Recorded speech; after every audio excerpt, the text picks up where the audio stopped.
I know a father who is minimally involved in the lives of his children. That's a kind way of saying it. He's been taught the principles of real love. He's heard them from more than one person. He's read about them, mostly half listening, but he has no sense of compassion for human beings. He just doesn't. He was raised by parents who never showed him any kind of loving attention, none. So he never learned how to care for anybody. We learn how to do this.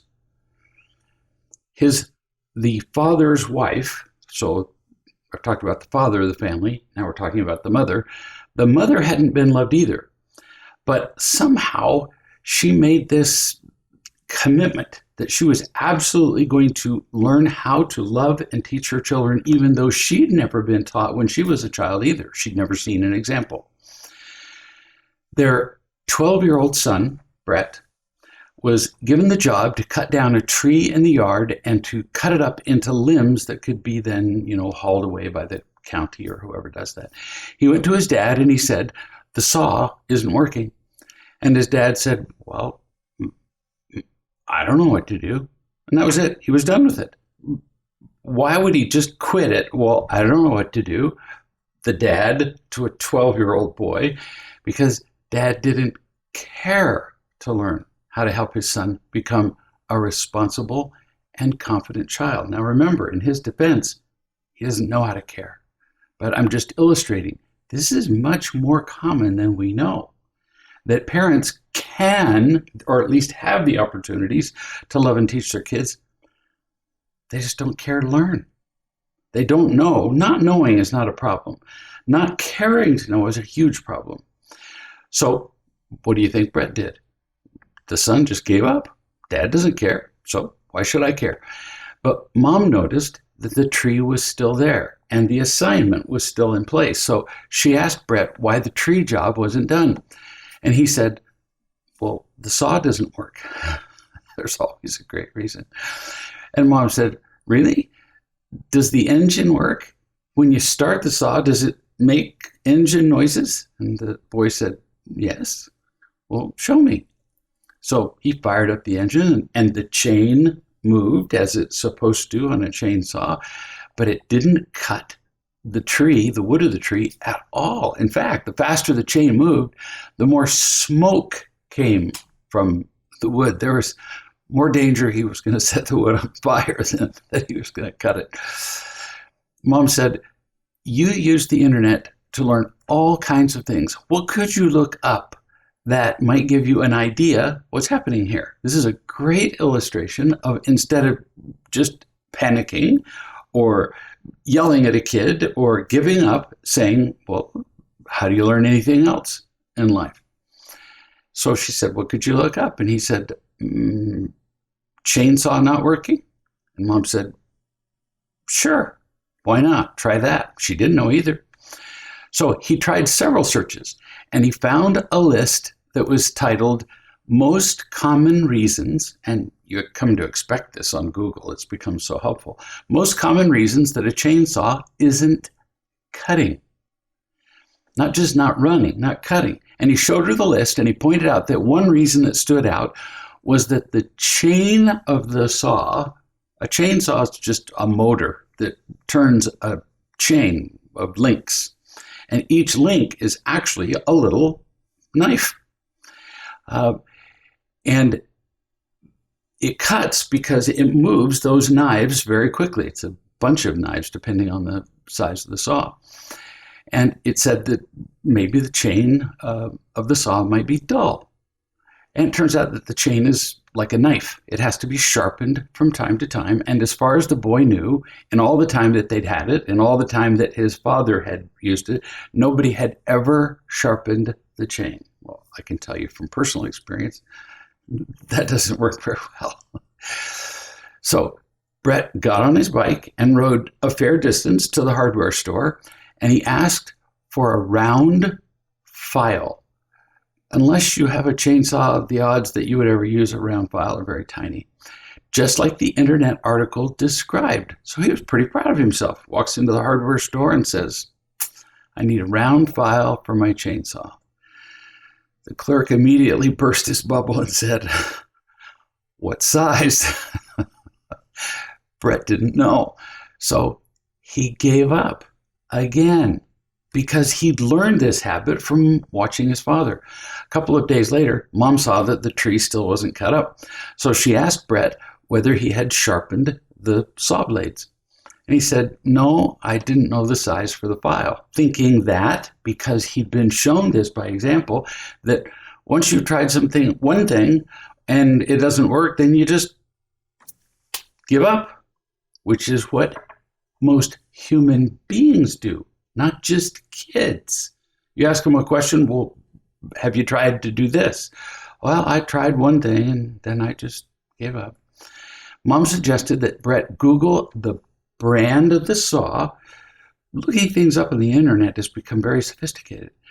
The brand of the saw, which is written right there on the saw, and the model number, also written right there on the outside of the saw, and said that if he put those in, he might find the proper size, the correct size, for the round file for sharpening that particular blade. Brett looked, and bingo, there was the right size for the file that he needed to sharpen the chain. So he biked back to the hardware store. He got the right file. He used YouTube. See, now he's getting encouraged. He's discovering that he can learn stuff. So now he uses YouTube as a search engine to learn how to sharpen the chain, because just because you have a file doesn't mean you know how to use it. And he did what the video instructed that he should do. The chainsaw suddenly and miraculously cut the tree like butter. And it was going great. But then a new problem occurred. The bar that holds the chain would not stay on the engine. That's a real potentially serious problem. There were two screws that held the chain, the bar chain in place, or the chain bar, and one of the two screws was missing. The boy asked his father to take him to the hardware store because he was getting tired of riding his bike back and forth, and it was quite some distance.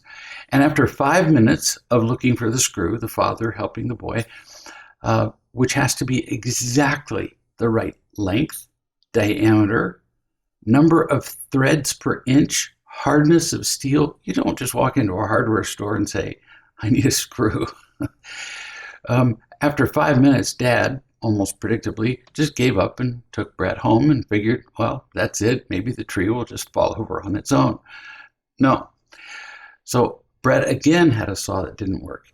He had an assignment to complete and a father who didn't care enough about his own son to either find the screw or learn what else he could do. Brett learned from his father that if a task is difficult, you just give up. People wonder why adults behave in the way they do. They were taught to behave that way as kids. So I'm not criticizing the father who was taught nothing. I'm not criticizing Brett because his father never told him how to persist in doing a task. This is how things don't get done. Nobody was ever taught. The project was not complicated. If you go on the internet, you can find the brand of the saw, the model number, and an exploded, these days, they hardly bother even to send manuals of instruction with things, because you can just go look them up on the internet and you can find what's called an exploded diagram of every single part in the saw, sort of hanging in the air with little numbers attached to them. But it's kind of miraculous. You see everything that's inside that machine. So you can find exactly the needed screw. Plus, there were two screws on the saw, so Brett already had one copy of the screw in his hand.